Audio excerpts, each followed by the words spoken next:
Dios os bendiga mucho. Me paso por aquí para establecer contacto otra vez con todos ustedes. Ha sido una bendición poder compartir la primera parte de la Reforma Protestante, el origen de la Reforma Protestante. Pero hoy vamos a hablar unos minutos para poder conocer un poquito mejor las personas que Dios utilizó y Dios involucró para poder llevar a cabo esta reforma y romper con los malos hábitos de la Iglesia Católica.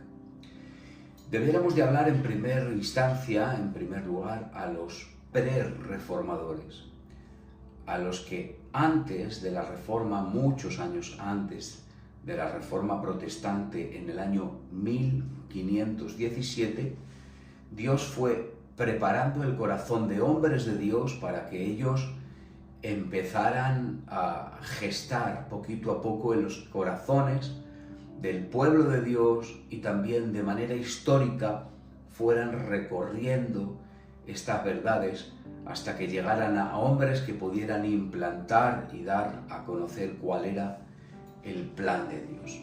Y vamos a hablar de los pre-reformadores. En primer lugar tenemos que hablar de Pedro Baldo, un hombre que vivió en el año 1140 hasta el año 1218. Este hombre era un hombre que no vivía mal económicamente, pero que él renunció voluntariamente a sus bienes y lo que se dedicó fue a predicar el Evangelio a los más necesitados, a los pobres, mientras que la Iglesia Católica no estaba haciendo un buen trabajo con relación a los que necesitaban, tenían necesidades. Él daba pan, pero no solo daba ese pan físico, sino que predicaba ese pan del alma que ellos necesitaban. De hecho, este hombre, Pedro Baldo, tradujo la Biblia al francés y eso pues redundó de una manera maravillosa para que ellos pudieran conocer la palabra del Señor. Sus seguidores se llamaban los pobres de Lyon y ellos rechazaban rotundamente las prácticas católicas que la Iglesia estaban haciendo.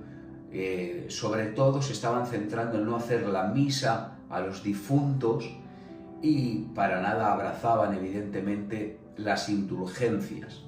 Entonces, en el año 1183, la Iglesia los declaró herejes y se vieron obligados a reunirse totalmente en secreto y no podían darse la cara. Hoy, en este tiempo, en el año en el que vivimos, son de gran influencia para el protestantismo italiano.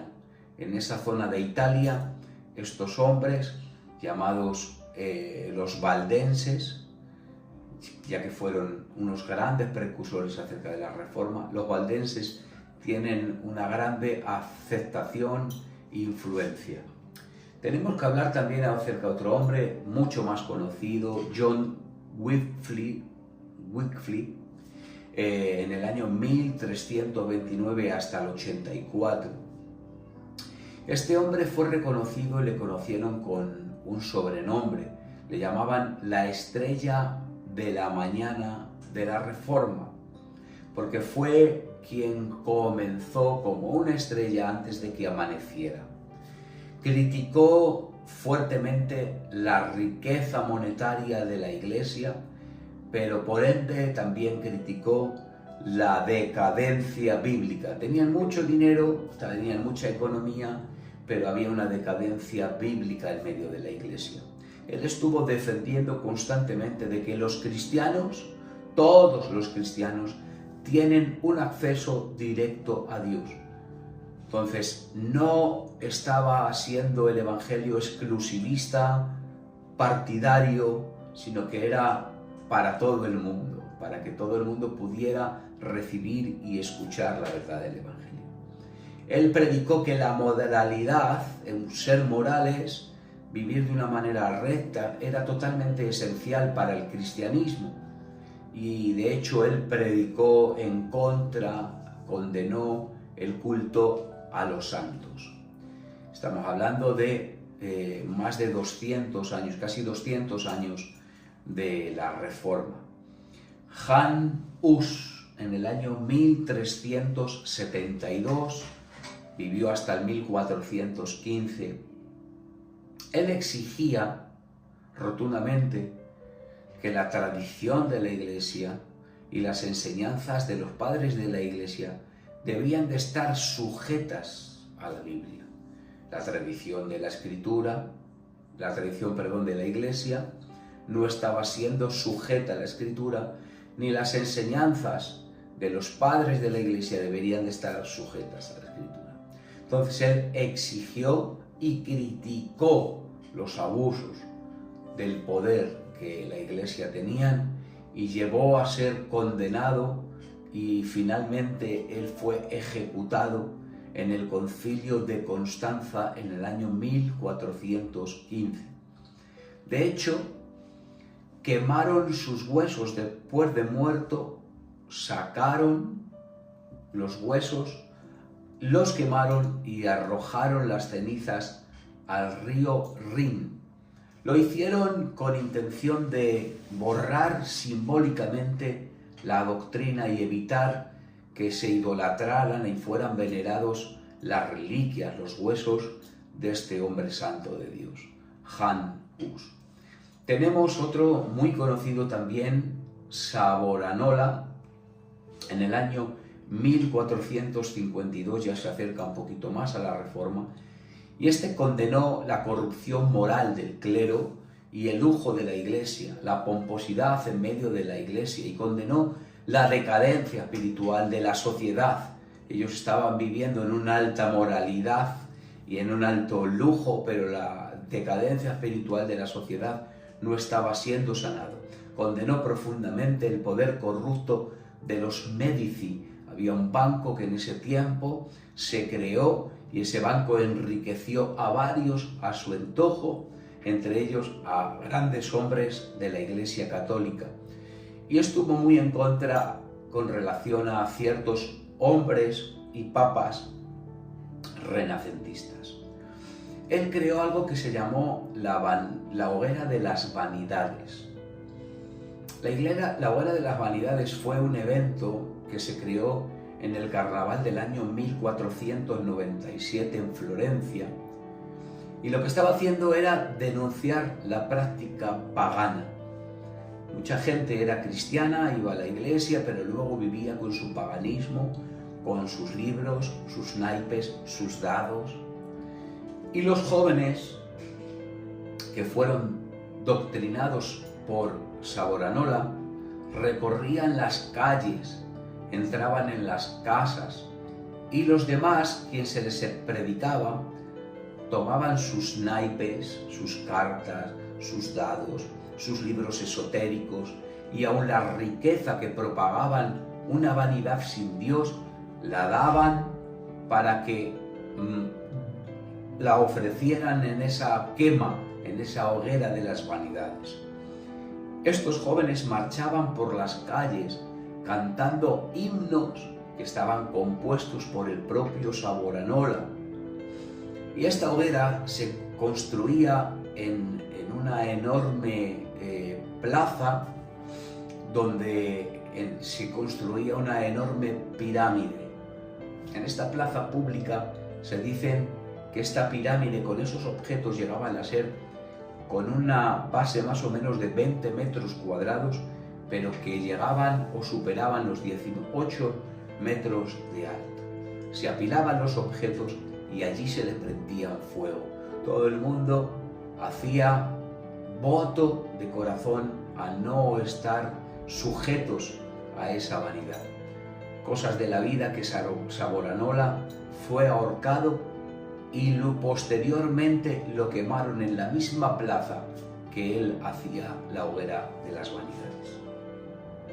Podríamos hablar de Catalina de Siena en el año 1347, que ella veía como su deber el hecho de reformar a la Iglesia, de evangelizar, de consolar a los enfermos, o de Hergrot, que predicó y escribió en contra de la simonía, es decir, en contra de lo que es negociar con lo espiritual, comprar y vender con las cosas sagradas. o cómo no, Andrew Kalstein, que se le llama el primer reformado bautista, cómo no, Erasmo de Rotterdam, tan conocido, del año 1466 al año 1536. Él vivió la pre-reforma, pero también vivió in situ la reforma. Era un viajante influyente por toda Europa, pero que él pensaba que el cristianismo era simple, era práctico y era moral, y no solamente era para la élite del clero. De hecho, él mismo elaboró una pregunta, y la pregunta era: ¿cómo puede ser o cómo puede seguir a Cristo alguien que está escondido detrás de la corrupción, alguien que está escondido detrás de la inmoralidad o de la teología disfrazada? Él estudió profundamente a los padres de la Iglesia, la patrística, y él publicó esos escritos para mostrar a la gente que eran realmente la Iglesia primitiva. De hecho, imprimió el Nuevo Testamento en griego para intentar desempolvar las interpretaciones nefastas de la Vulgata latina. Pero luego tenemos los reformadores in situ, los que lo vivieron. Martín Lutero, lo dejaremos para otro momento, para un tercer vídeo. Ulrico Zwinglio, de 1484 a 1531, él fue pastor y también fue predicador.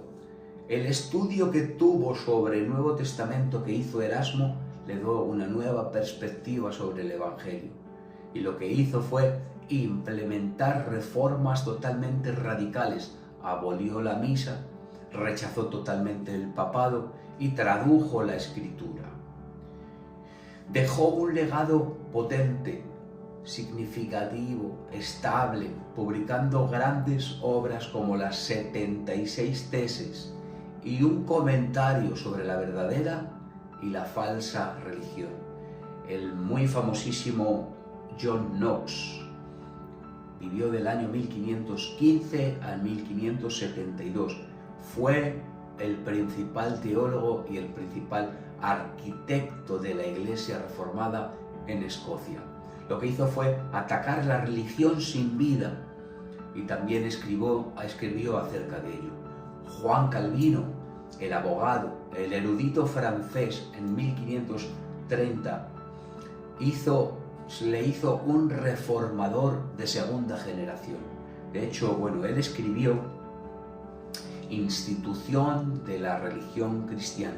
Ese es la exposición sistemática teológica protestante más densa y mejor esquematizada hasta la fecha. Tenemos a Felipe de Melanchthon, tenemos a William Tyndale y otros muchos que no tendríamos tiempo para hablar de ellos. Sin embargo, tenemos una frase histórica que resume o condensa todo lo que venimos hablando hasta ahora.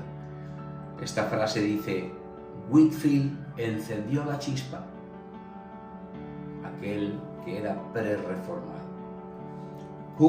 Juan Hus alimentó el fuego que encendió Whitefield, pero Lutero encendió uno. ¡Qué maravilla! ¡Qué roles, qué papeles entre los precursores y los reformadores! Los precursores denuncian la corrupción, anticipan las doctrinas, preparan el ambiente, pero aún viven en un dominio total en medio de una iglesia medieval. Pero los reformadores del siglo XVI lo que hacen es romper la estructura institucional con Roma, no se adhieren a ella, se sistematizan la doctrina a la que ahora se sujetan de la Reforma y traducen la Biblia masivamente. Eso ayudó mucho desde la imprenta de Gutenberg, que todos conocemos. Forman iglesias, escriben confusiones de fe y transforman Europa política y religiosamente. Hubo personas con fuerzas y con ideas que prepararon el camino de la Reforma, pero otros tuvieron las fuerzas y tuvieron la iniciativa para poder gestionarla. ¿Qué debemos de hacer nosotros? Estar pensando constantemente cómo podemos salir de esa atadura que tuvimos, pero que hoy, gracias a Dios, tenemos esa libertad de no estar sujetos al no ver realmente cómo funciona la Escritura. Y nosotros decimos en este día, creemos en la sola Escritura y solamente nos adherimos a ella. Que Dios te bendiga muchísimo.